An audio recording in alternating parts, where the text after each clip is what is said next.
I think what happens for so many people is that they maybe haven't had a mentor mirror back their greatness. And so their view of themselves is much lower than what is actually reality.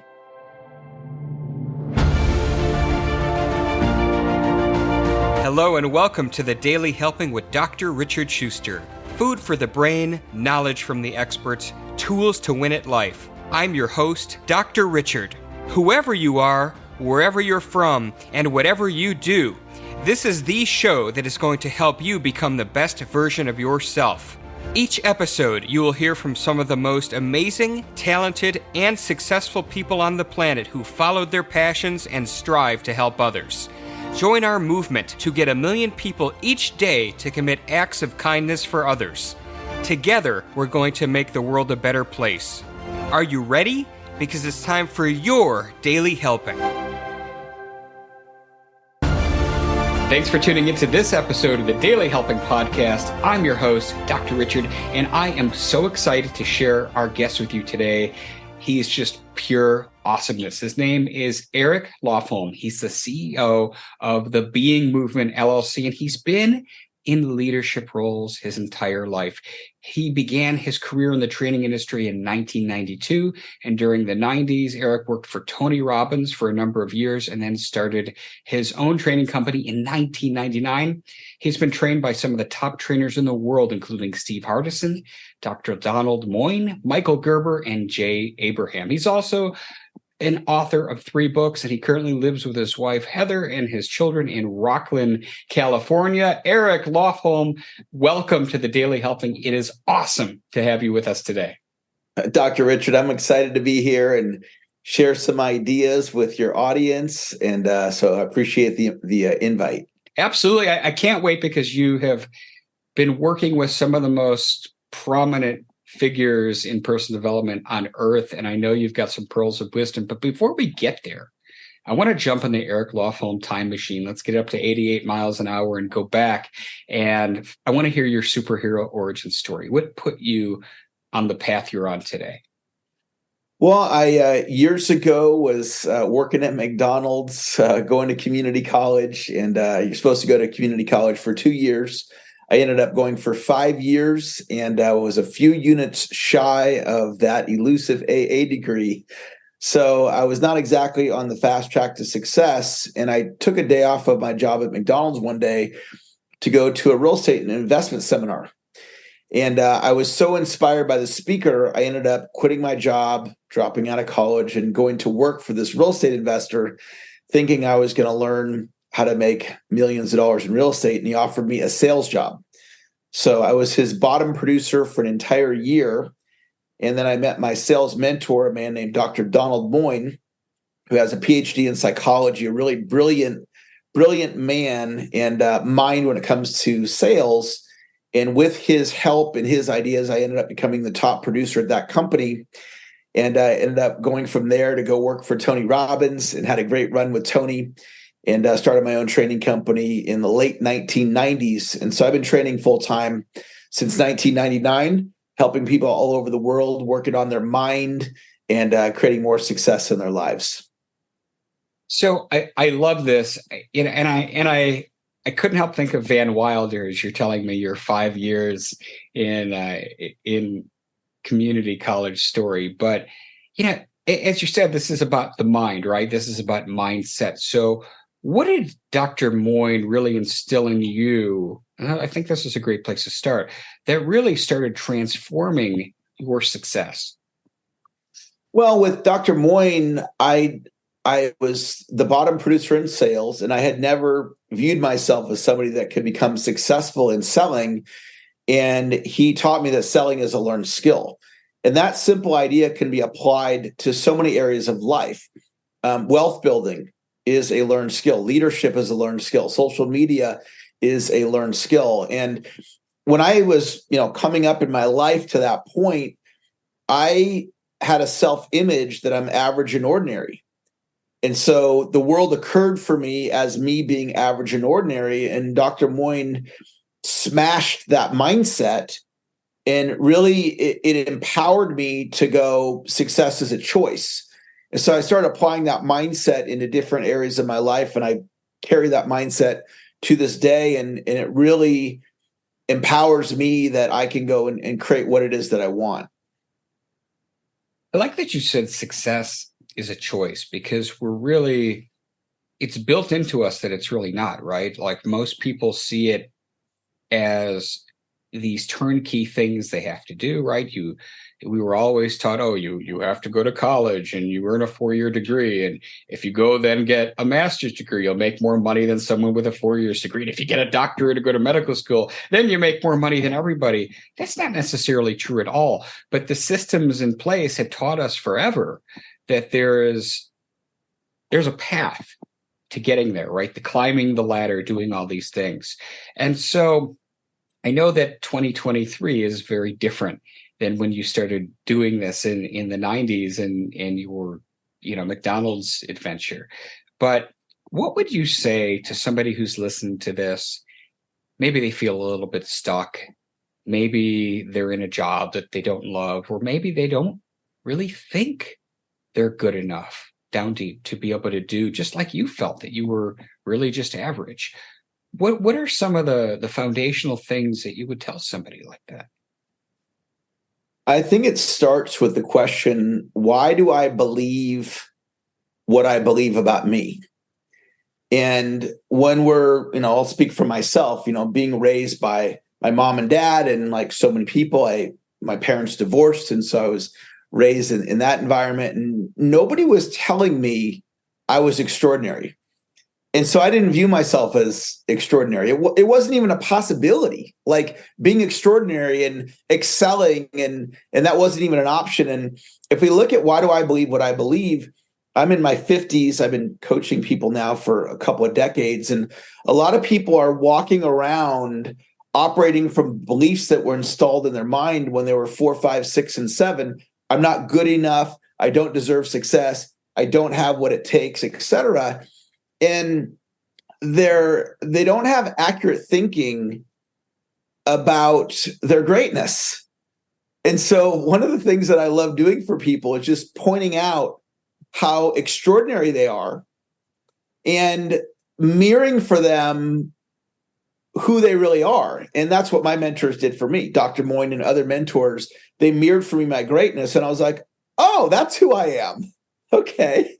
And then I started showing up as this higher expression of myself that was always there, but I never knew it. And so I think what happened for so many people is that they maybe haven't had a mentor mirror back their greatness. And so their view of themselves is much lower than what is actually reality.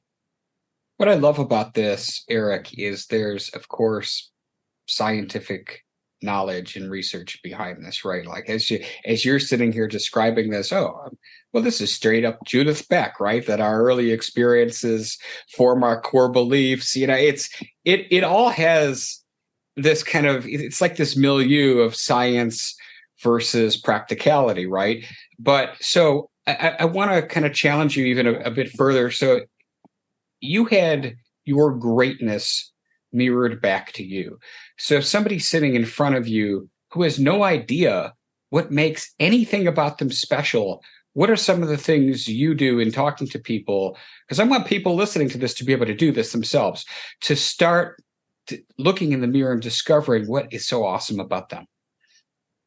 Yeah, I think what happens, it makes me think of this one client I had, and he didn't view himself as an expert in graphic design. And Malcolm Gladwell has this concept. He says the 10,000 hour rule. If you spend 10,000 hours doing something, you become an expert. So I said, so you went to school for graphic design, you worked as an employee for companies, you practice art your whole life, you own your own graphic design company. How many hours do you think you've logged in the graphic design experience? And he's like, probably about 60,000 hours. And he wasn't exaggerating. And I said, so let me get this straight. You're not an expert, right? And he's like, no, I'm not. And so he wasn't acknowledging what was on the resume. He wasn't acknowledging what was so. he was living this idea, I'm not good enough, or I'm not an expert, or whatever was going on with him. That was this story that happened probably when he was a little kid. And I think there's value in people taking a step back and looking at their accomplishments, looking at things that they've done that's extraordinary. Like when I was in high school, I had a little business and I made a few dollars, and I went and bought a World Series ticket to the Oakland A's LA Dodgers game. And my dad didn't take me, nothing wrong with that, but I took myself. And my friend and I drove ourselves, bought the tickets. Like, who does that at 17, right? And at the time, I just thought it was no big deal. And now I look back and go, that was amazing for me as a 17-year-old to do that. But nobody was telling me that was extraordinary. And I think that's what happens is as we go through life, we're doing things like going to work every day, giving it a great effort. A lot of people think, oh, it's no big deal. It's actually a big deal. A lot of people don't go to work every day and give great effort. And so when we take a look at what is so, like, what am I actually doing? What have I done in my lifetime? And acknowledging our greatness. And what a lot of people do is the opposite. They're their harshest critic. They literally declare, I am my harshest critic. I'm hard on myself. And I am my number one cheerleader as a state of being. And that's something that I learned from one of the masters that I studied, is I can declare who I am from a conscious choice versus the way I was raised and what I used to believe about myself.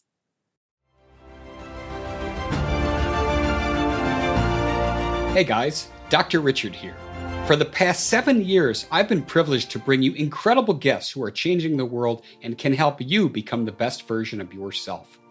I'm really excited to share with you a new quiz that I created based on my clinical training that will curate for you a custom list of my top episodes and actionable strategies to help you wherever you are on your journey. All you need to do is go to drrichardschuster.com to take it, and it's 100% free. You'll be taking the next step on the journey to unlocking the power of you, and I can't wait to see where you'll go.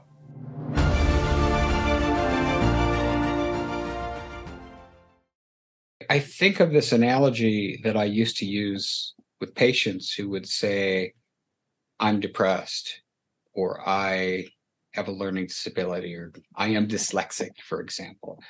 And I would always say to them, if you broke your arm, would you walk around telling people I'm broken armed? No, of course not. That's stupid, right? But we internalize things and we do the same thing. So I love this.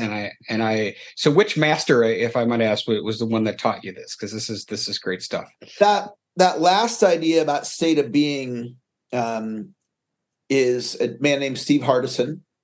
And he is the most advanced person I've ever met at understanding the mind in terms of who I've had personal experience with.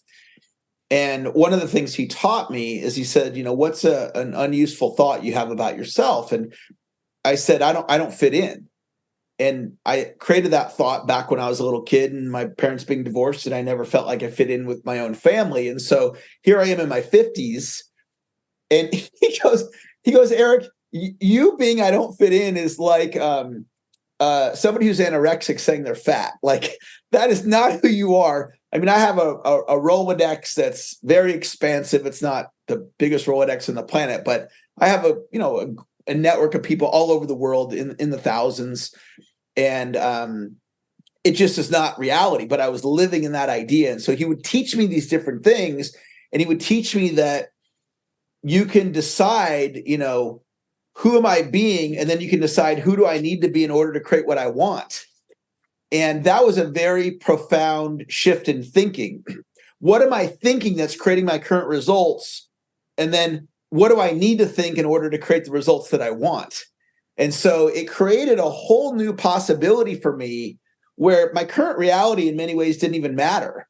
What mattered is, what do I want to create and how can I do it? And so it's been very powerful to learn from him. I wrote that down. That's amazing. So who am I being?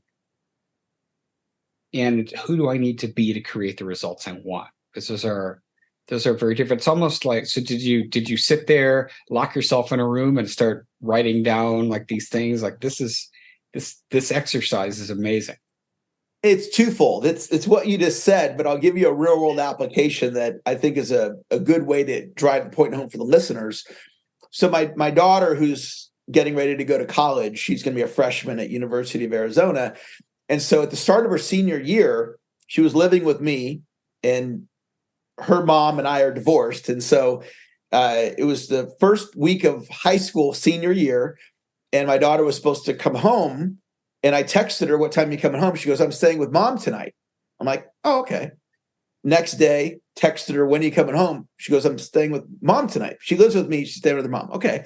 Next day, I said, "When are you coming home tonight?" She goes, "I live with mom now." And I went ballistic. I'm like, I didn't say this, but I'm thinking to myself, I'm your father. You're a minor. You're going to do what I tell you to do. And then my mind goes to, oh, I thought you wanted me to pay for your college. I guess you don't want me to pay for college anymore. And I'm furious, and I'm being angry. And this went on for a couple of days. And then I walked into Starbucks after a couple of days being angry towards my daughter. And I did the little mindset thing that we just talked about. I said, who am I being? I'm being angry. I'm being hurt. I'm being upset. Who do I want to be with my daughter? I want to be unconditional love. And I literally made a conscious decision in that moment. I shifted, like snap your fingers, and shifted into being loving. And I sent her a text, and I said, "Hey, I'm in Starbucks. Do you want a Starbucks?" Now, when I walked into that Starbucks, she was not going to get a Starbucks. But when I shifted into being loving, and she said yes, she wanted the Starbucks, and I took it to her, and I let go of the anger, and I didn't tell her, "You need to come home." I just let her be. And on her own, after a week or two, whatever it was, she came home and moved back in with me. But the story is not about her moving back in with me. It's a story about me making a conscious decision in anger to be loving. And it transformed the communication, because I'm stubborn and I could have stayed angry for months. And we ended up having a great senior year because of me shifting. And we have that power is the point of the illustration. It's a beautiful illustration, and it hammers home the point as well that you can't be in two emotional states at once. So, you were able. We do everything differently when we're angry, right? We're irrational, we're hostile. The other individual, they're, whether we're yelling at them or not, they go onto the defensive. They pick up on the body language. So shifted this whole situation. So that's awesome. So thank you for sharing that example, because that does put it in a practical sense. It feels like, and this wasn't my intent, but we're working our way through the lessons of these great people that you've worked with. Tell us a little bit about what you learned from Jay Abraham. So Jay Abraham is somebody who sees the world differently than anybody else I've ever met. He's a marketing genius. And what Jay, I guess the biggest thing I ever learned from Jay is to leverage networks. So what I mean by that is, in business, I can go look for a customer, or I can go and look for somebody who has my customer.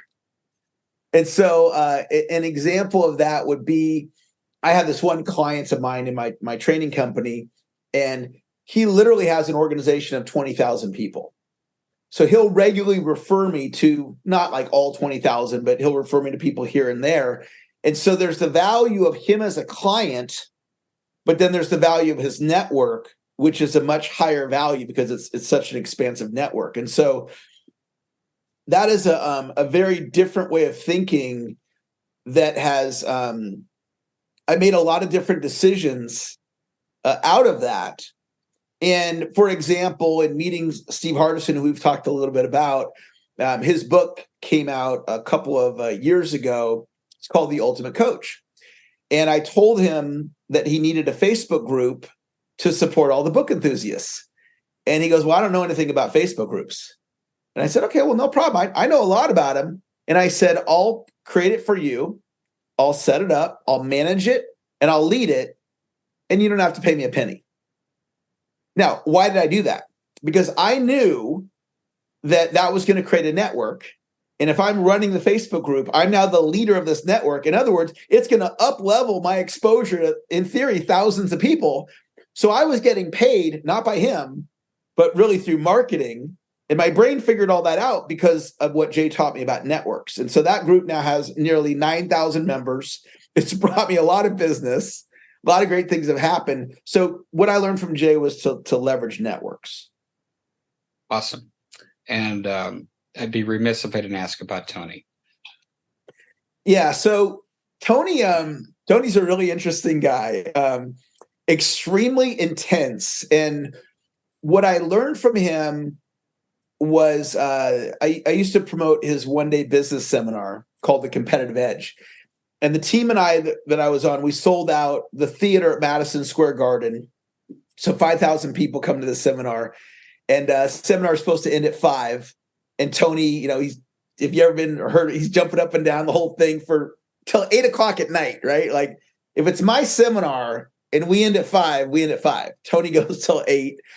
And he had dinner with us that night with the sales team. And by the time he finished the event and took his shower and got his massage or whatever he did, it was 11 o'clock at night at the restaurant. And he's coaching us. And what I got from that was who he was being in that moment. He was being all out. He was being commitment. He was being action. Because if it was me, I'm not coaching my sales team at 11 o'clock at night after teaching a seminar all day. And it basically role modeled for me that I have another gear inside of me. I have many gears inside me. So when I say I'm tired, I got more left in the tank. When I say I'm hungry, I don't need to go eat right now. When I say I got nothing left, there's still more there. And so it gave me a role model around in a 5-gear stick shift car. I wasn't operating in 4th and 5th gear. I was playing up to like the 3rd gear. And so it just showed me I got a lot more to give. And that was the most valuable lesson I ever learned from him. Are there any practical applications of that you could share with us? How to get into the 4th and 5th gear? Yeah, the practical application is 2 nights ago, I didn't feel like going to the gym. I'm tired. I worked a full day. I deserved to take a day off, and I went. And I was fine. I wasn't like, I've got nothing left in the tank. Like I had a great workout. I woke up the next day. I wasn't overly tired, but my brain said, don't go. My brain said, take time off. When it comes to prospecting to grow my business, if I haven't hit my number for the day, sometimes at 10 o'clock at night, I'll be working my smartphone, finishing up my prospecting, where most people are like, I've put my work in for the day. I can take this time off. And I'm not advocating people to be working at 10 o'clock at night. I'm just using it as an example that my brain's like, you're done working, or you've got nothing left, or you can't do this, or you can't do that. And the reality is that we can. There's so much more that we have in the tank if we are open to it. And, Tony Robbins proved it to me that night, coaching us 11 o'clock at night after he'd been, full tilt boogie. The guy's going all out of these seminars. And I wouldn't have been coaching my sales team. So that really taught me something powerful about what's possible. We've talked a little bit about the lessons that these mentors have taught you. Share with us some more lessons from your wisdom that you could impart on everybody listening to us today. Well, I think something that I have to offer the world is how I got all these mentors. I've got Jay Abraham on my smartphone, Steve Hardison, Les Brown, motivational superstar, Dante Perano, my first mentor, Dr. Boyne, Michael Gerber. And I have a mindset, one, that I deserve mentors. So I don't think of it like, well, I'm not good enough to reach out to a Les Brown.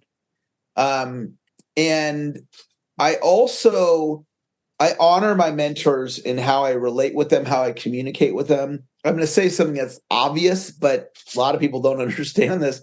I don't challenge my mentors, right? I honor them. I give them the respect that they deserve. And I have really focused on building relationship with them and thinking about, what can I do to add value to them? And so, having one mentor is amazing. Having multiple mentors is just like off the charts. And I would encourage anybody listening right now, if you've never had a mentor, to set an intention to attract a mentor into your life, because these are life-changing relationships. Amen to that.